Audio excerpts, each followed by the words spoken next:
नमस्कार, मैं हूं राहुल राजपूत। हम रोज आपको कुंभ दर्शन के दौरान कुछ अनोखे पंडाल दिखाते हैं तो कुछ अनोखे बाबाओं से मुलाकात कराते हैं। आज देखिए, कुंभ में सिर्फ आध्यात्म को ही नहीं, साइंस को भी तवज्जो दी जाती है और कैसे बाबा प्रसाद में लोगों को पान का बीड़ा खिलाते हैं। ये रिपोर्ट देखिए।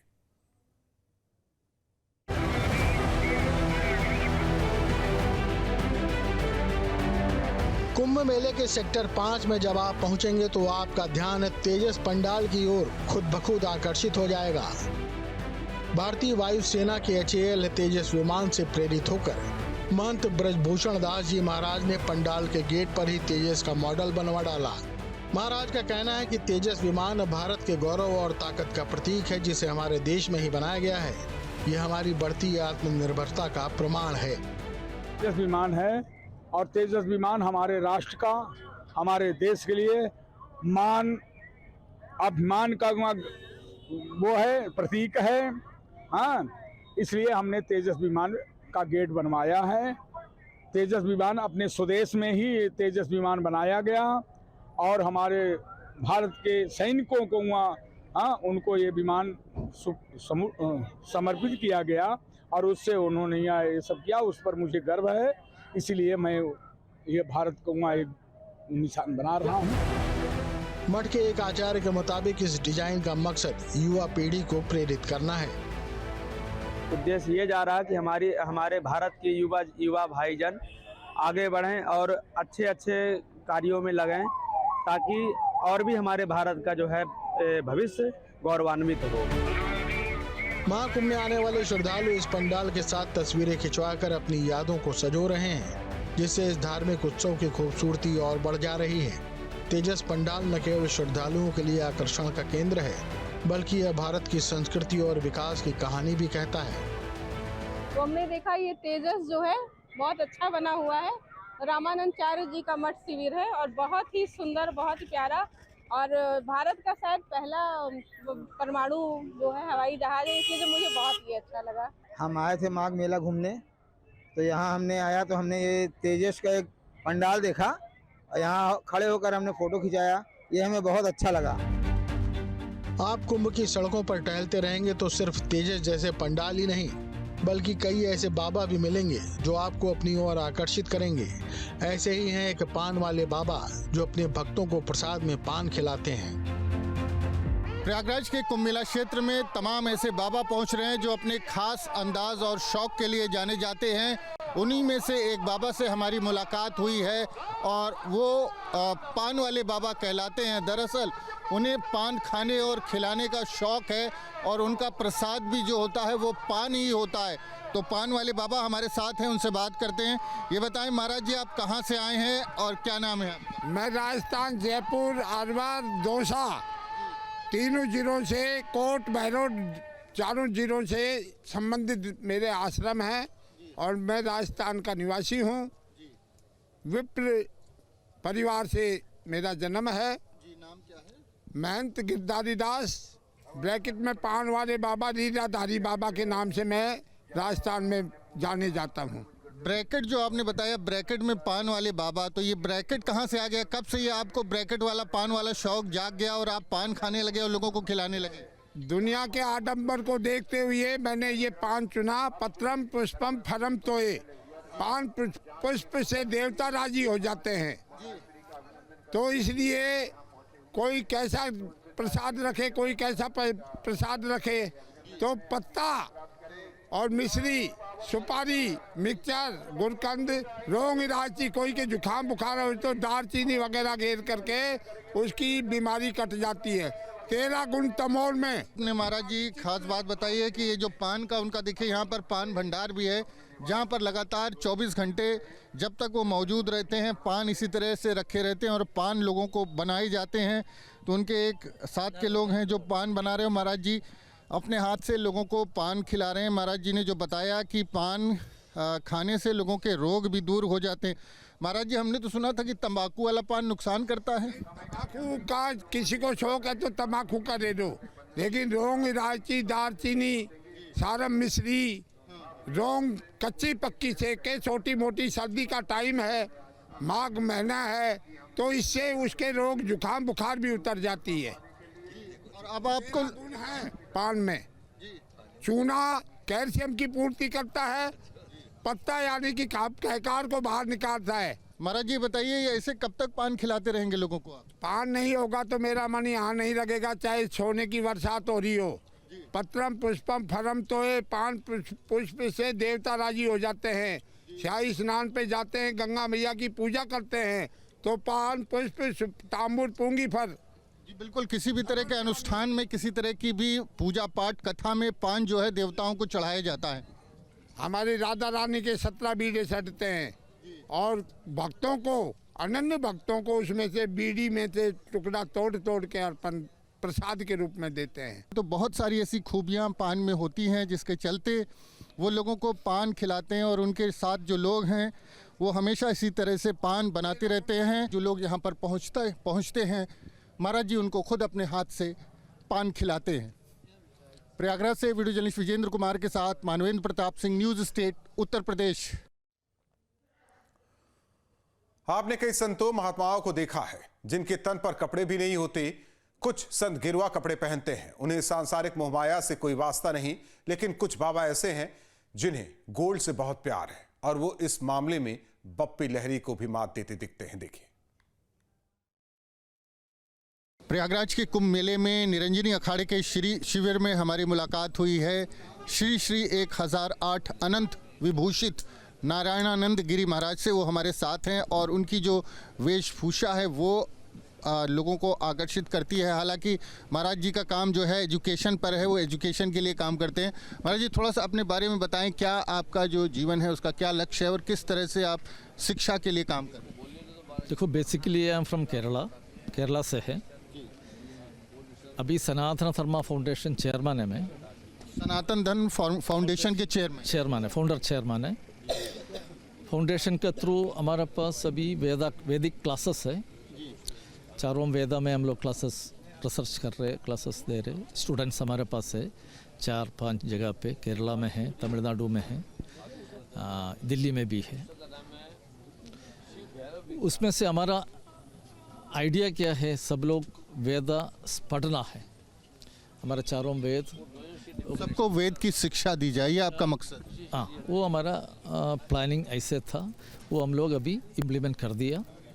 वो बच्चों आफ्टर हमारा वेद पढ़ने के बाद वो लोग डॉक्टर बन सकते,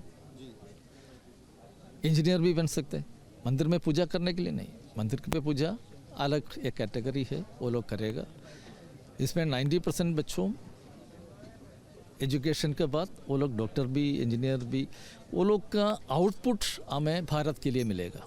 महाराज जी एक सवाल ये है कि आप ये जो आभूषण आपके पास हैं इसको लेकर के कुछ लोग कह रहे हैं कि गोल्डन बाबा आपको कहते हैं। ऐसे करना शुरू हो गया, कहना शुरू हो गया। अभी गोल्डन बाबा कहते हैं। थोड़ा सा हमें बता दें, आपका ये जो जितना आपने पहना हुआ है इसका सब कुछ मतलब है, धर्म से, अध्यात्म से इसका कुछ ये सभी रुद्राक्ष है ना, रुद्राक्ष है, मूंगा है, और देखो ये भी रुद्राक्ष है। और एक ये क्या है महाराज जी? ये क्या है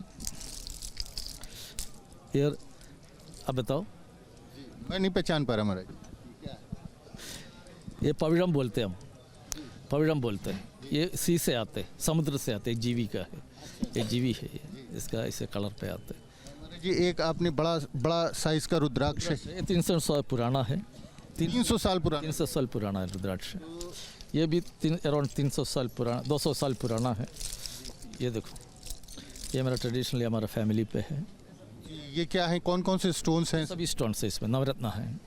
रुद्राक्ष 5 मुखी है, एक ही ट्री का है, एक ही साइज़ का है, एक ही वजन है, इसलिए कलेक्ट करने में 15-20 साल लगा होगा वो टाइम पे। महाराज जी एक लॉकेट है जिसमें तमाम मूर्तियां हैं, ये थोड़ा सा हमें दिखा दें, समझा दें उठा के क्या क्या है। ये देखो नटराज का है, शिव जी से रिलेटेड है, शिव जी है। ये कार्तिकेयन है, कार्तिकेय जी है, वराही जी है, भद्रकाली है, भद्रकाली। ये मुरुगन का है, मुरुगन हमारा अखाड़ा का देवता है। मुरुगन है, तो एक लॉकेट में हैवी लॉकेट है, उसमें तमाम जो देवी देवता हैं उनकी प्रतिमाएं हैं। साथ में अंगूठियां जो है महाराज जी, थोड़ा सा इनके बारे में भी बता दें, चूँकि ये कलर तो हम लोग देख पा रहे हैं लेकिन क्या है ये नहीं समझ पा रहे। ये एमराल्ड है, रूबी है, नीलम है, ब्लैक स्टोन है, ये नवरत्ना है इसमें। हाँ, ये महाकाली का है, ये नरसिम्हा मूर्ति का है। और ये क्या है? ये पन्ना है? ये पन्ना है, ये देखो इसमें भी है जी। हॉर्स का है इसमें। अच्छा, जो आपने ये कड़े पहने हुए हैं, इसका भी कुछ, इसमें भी कुछ सिंबल इसमें ही है ना, पूजा के लिए सभी यूज़ करना पड़ता है। सम टाइम कई जगह जाते टाइम पूजा के लिए ये सभी नहीं मिलेगा। ये नंदी है, ये गेरुड़ है, गेरुड़ भगवान का है, गेरुड़ का है। ये पीकॉक है, गरुड़ है, नंदी है, पिकॉक यानी मोर है, और इधर क्या है? ये हॉर्स है, ये हॉर्स हैं। थोड़ा नॉर्मल। दूसरे में दोनों नॉर्मल हैं। तो महाराज जी, ये लगभग काफ़ी वजन होगा, इतना गोल्ड का ज्वेलरी आपके पास है, स्टोन्स है, तमाम बेशकीमती स्टोन। वैल्यू पूछो मत, वैल्यू बिल्कुल नहीं पूछेंगे आपसे, लेकिन ये नहीं बोला। ये जी, ये नहीं बताया आपने, ये क्या है? श्रीयंत्र है, श्रीयंत्र बनाया। श्रीयंत्र पूजा में हमको चाहिए, हमें चाहिए डेली पूजा में श्रीयंत्र यूज़ करते हैं तभी लक्ष्मी के पूजन के लिए ये श्री यंत्र जो है वो काम आ जाता है। तभी हम ट्रैवल में ये सभी लेके जा नहीं सकते ना, तभी हम धारण कर रहे हैं। हमारा शरीर पे रहते हैं, बैठ के हम लोग पूजा करते टाइम ये सभी है। नहीं तो सभी मूर्ति रखना पड़ता है एक एक जगह पूजा के समय। अभी सभी हमारे पास है। इससे क्या कोई शक्ति मिलती है आपको? क्या इससे लाभ होता है? शक्ति बोले तो हमारा चैतन्य भगवान हमारे शरीर पे है, ये चैतन्य को इसमें आवाहन करना है। ये मूर्ति पे आवाहन करके हम पूजा कर सकते हैं। वो हमारा पॉजिटिव एनर्जी हम उसमें से सबको क्या देना पड़ता है, सबको देना पड़ता है, इसलिए सभी है। आपको लोग गोल्डन बाबा कह रहे हैं, आपको अच्छा लग रहा है कि? देखो, लोग अगर क्या बोलते हैं उनका इच्छा है, हम वो मना नहीं कर सकते। उनका इच्छा से बोलना, हमको नहीं मना करना वाला। उनका इच्छा है, अभी आप बोला गोल्डन बाबा करके बोलो, मैं नहीं करके क्यों बोलना है? सही बात है ना। तो महाराज जी जो हैं केरला से आए हैं और एजुकेशन पर काम करते हैं, लेकिन जो उनकी वेशभूषा है वो चर्चा में बनी हुई है और तमाम लोग उनको गोल्डन बाबा कहते हैं। उनके पास जिस तरह के रुद्राक्ष हैं और वो बाकायदा स्वर्ण जड़ित रुद्राक्ष हैं। कीमत की बात नहीं करेंगे क्योंकि महाराज जी ने मना किया है, लेकिन निश्चित तौर पर उन्होंने जो उसका जो वजह बताई है उसमें धर्म और आध्यात्म से जुड़ी हुई है। उनका कहना है कि ये तमाम स्टोन्स हैं, तमाम जो ज्वेलरी है, तमाम तरह का जो साइन है, उसको धारण करने से पॉजिटिव एनर्जी वो उसको उनको मिलती है और उसको वो ट्रांसफ़र भी करते हैं। जो उनके भक्त होते हैं, जो ग्रहण कर सकते हैं। तो इस तरह के जो आभूषण हैं वो बेशकीमती, उनकी कोई कीमत नहीं बता रहे हैं। 300 साल से पुराने अधिक रुद्राक्ष हैं, उनको वो धारण करते हैं और उनका जो मकसद है वो लोगों को शिक्षित कराना है, शिक्षित बनाना है, खासकर लोगों को वेदों की शिक्षा देना, जिसके लिए वो काम भी कर रहे हैं और लगातार प्रयासरत है। प्रयागराज से वीडियो जर्नलिस्ट विजेंद्र कुमार के साथ मानवेंद्र प्रताप सिंह, न्यूज़ स्टेट, उत्तर प्रदेश। छत्तीसगढ़ के मुख्यमंत्री विष्णुदेव साय की पहल पर प्रयागराज महाकुंभ में छत्तीसगढ़ के स्थानीय लोगों के लिए छत्तीसगढ़ पवेलियन तैयार है। मुख्यमंत्री ने अपने राज्य के लोगों के लिए प्रयागराज के कुंभ मेला क्षेत्र में ठहरने और भोजन करने की निःशुल्क व्यवस्था की है। ये रिपोर्ट देखिए।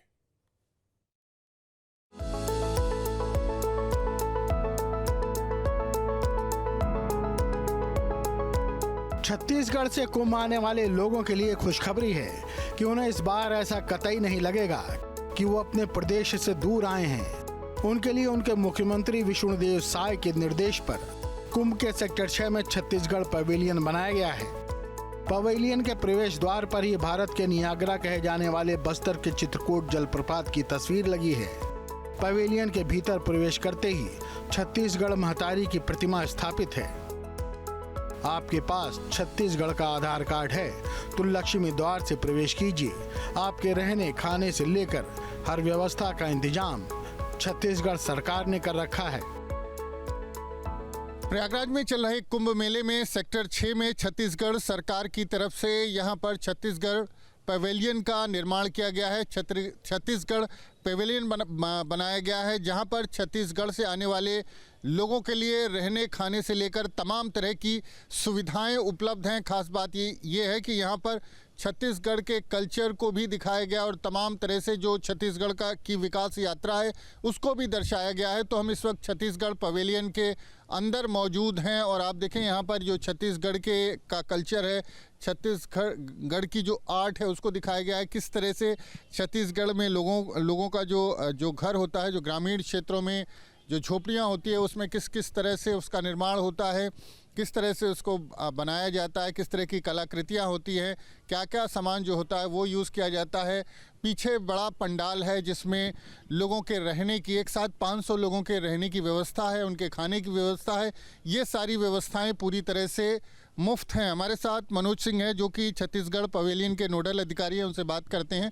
मनोज जी, ये बताएं कि आपकी सरकार की तरफ से क्या क्या इंतज़ाम किया गया है नागरिकों के लिए जो वहाँ से छत्तीसगढ़ से यहाँ पहुँच रहे हैं? देखिए, छत्तीसगढ़ के जो मुख्यमंत्री हैं विष्णुदेव साय जी, उनकी ये मंशा थी कि छत्तीसगढ़ के लोग जब महाकुंभ में आस्था की डुबकी लगाने आए तो उनको ये फील ना हो कि वो कहीं बाहर जाके डुबकी लगाने जा रहे हैं। तो वो क्या कर रहे हैं कि उन्होंने छत्तीसगढ़ पवेलियन यहाँ पे बना दिया है और घुसते के साथ आपको ऐसा लगेगा जैसे आप छत्तीसगढ़ में ही आ गए हैं।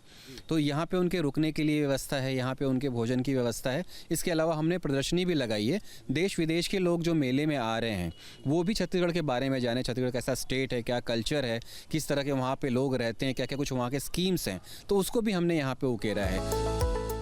पवेलियन के भीतर प्रवेश करते ही बाईं तरफ छत्तीसगढ़ के जीवंत ग्रामीण परिवेश को दिखाया गया है। यहाँ पर परंपरागत ग्रामीण जीवन के साथ ही आदिवासी कला, संस्कृति, आभूषण, वस्त्र समेत एक संपूर्ण गांव का चित्रण किया गया है जो बेहद मनोहारी है। बस्तर के ढोकरा शिल्प और राजकीय पशु और पक्षी भी यहाँ दर्शाए गए हैं। प्रदर्शनी में छत्तीसगढ़ सरकार की फ्लैगशिप योजनाओं, विशेषकर मोर आवास मोर अधिकार, 3100 रुपए प्रति क्विंटल धान खरीदी योजना की जानकारी दर्शाई गई है। इसके साथ ही छत्तीसगढ़ की ऐतिहासिक विरासत के रूप में सिरपुर और जैतखाम की प्रतिकृति को निर्मित किया गया है। छत्तीसगढ़ के लोगों को यह पवेलियन बेहद ही रास आ रहा है। छत्तीसगढ़ सरकार ने अपने नागरिकों के लिए ये छत्तीसगढ़ पवेलियन बनाया है जहाँ पर कोई भी छत्तीसगढ़ से आकर रह सकता है। उसके रहने खाने से लेकर हर तरह की व्यवस्था होगी। हमारे साथ छत्तीसगढ़ के कुछ लोग हैं, उनसे बात करते हैं। ये बताएं, आप कहाँ से आए? रायपुर से आए हैं, बूढ़ा तालाब। सरकार ने जो व्यवस्था की आपके मुख्यमंत्री विष्णुदेव साय ने, क्या कहेंगे आप? बहुत बहुत धन्यवाद। बहुत बहुत अच्छा लग रहा है, घूमने में भी बहुत अच्छा लग रहा है और हमको अपने छत्तीसगढ़ का धरोहर दिखने को मिल रहा है यहाँ पे प्रयागराज कुंभ में। जी रहने होने में भी कोई दिक्कत नहीं? सारा चीज़ का सुविधा बहुत बढ़िया है, बहुत बढ़िया सुविधा है। यूपी सरकार भी बहुत बढ़िया है अपना योगी जी। आप क्या कहेंगे? बहुत बढ़िया लग रहा है यहाँ आए तो हमें। और छत्तीसगढ़ से आए ना? हाँ, छत्तीसगढ़ रायपुर से हम आए हैं कुंभ मेला घूमने। यहाँ रहने खाने की सब व्यवस्था है? सब व्यवस्था है, बहुत बढ़िया से किया गया व्यवस्था। तो हमें तो बहुत अच्छा लग रहा है यहाँ। आप भी छत्तीसगढ़ से आए? हाँ जी, छत्तीसगढ़ से। रहने खाने की सब सारी सुविधा यहाँ पर? बहुत सुविधा, सब सुविधा दी है सरकार ने। खाने पीने के लिए कोई कमी नहीं कर रही है, सब दे रही है। रहने के लिए जगह दे दी है? रहने के लिए जगह है, सब है। और जो व्यवस्था कुछ लोग हैं जो ले नहीं पा रहे हैं, व्यवस्था नहीं कर पा रहे हैं, अब उनको क्या कहें। कि सरकार ने सब कर दिया? हमारी सरकार ने तो सब दी है व्यवस्था। और कोई लेना नहीं चाह रहा है, उपयोग नहीं कर रहा है, तो उनको कुछ नहीं बोल सकते। जी, आप भी छत्तीसगढ़ से? तो छत्तीसगढ़ के लोगों के लिए यहाँ पर सरकार ने तमाम व्यवस्थाएं की हैं। जो लोग यहाँ पर पहुँच रहे हैं उनके रहने खाने से लेकर तमाम तरह की व्यवस्थाएं जो है यहाँ पर जो है वो देखने को मिल रही है। स्थानीय लोग और देश भर से आए श्रद्धालु राज्य को ज़्यादा से ज़्यादा करीब से जान पाएं, इसके लिए वर्चुअल रियलिटी हेडसेट और डोम के भीतर 180 डिग्री वीडियो के माध्यम से शासन की योजनाओं और छत्तीसगढ़ राज्य की जानकारी साझा की जा रही है। जिस तरह से वहाँ के मुख्यमंत्री विष्णुदेव साय ने व्यवस्था की है कि कोई भी छत्तीसगढ़ से आए यहाँ पर इस छत्तीसगढ़ पवेलियन में वो रह सकता है, उसके लिए मुफ्त भोजन, मुफ्त आवास सहित तमाम जो सुविधाएं हैं वो उपलब्ध हैं। इसके साथ छत्तीसगढ़ के कल्चर को जानने के लिए तमाम प्रदर्शनी भी यहाँ पर लगाई गई है और जो लोग यहाँ पर आएंगे, आम लोग जो घूमने आते हैं, वो देखेंगे, समझेंगे कि छत्तीसगढ़ का कल्चर किस तरह का है, वहाँ पर किस तरह से जो सरकार है वो लोगों के भले के लिए और विकास की योजनाओं पर काम कर रही है। उनको भी यहाँ पर प्रदर्शनी के ज़रिए दिखाया गया है। इसके साथ ही जो ऑडिटोरियम है, उस ऑडिटोरियम में जो कल्चरल प्रोग्राम है छत्तीसगढ़ की जो आर्ट है उसको भी दिखाया जाएगा। तो निश्चित तौर पर ये पूरे एक स्टेट के लोगों के लिए व्यवस्था है और यहाँ पर छत्तीसगढ़ से कोई भी आकर अपना आधार कार्ड दिखाकर वो सभी सुविधाएं ले सकता है, जिसके लिए आमतौर पर अच्छा खासा पैसा कुंभ मेला क्षेत्र में खर्च करना होगा। तो छत्तीसगढ़ के लोग यहाँ पर जिस तरह से उनको सुविधा दी गई है और अनुमान है कि पूरे कुंभ मेले के दौरान लाखों लोग छत्तीसगढ़ से यहाँ पर आएंगे और वो यहाँ पर रुकेंगे। तो व्यवस्थाएं पूरी कर ली गई हैं, तैयारियां पूरी कर ली गई हैं और लगातार यहाँ पर इस छत्तीसगढ़ पवेलियन में लोगों के आने का सिलसिला जारी है। वीडियो जर्नलिस्ट विजेंद्र कुमार के साथ मानवेंद्र प्रताप सिंह, न्यूज़ स्टेट, उत्तर प्रदेश।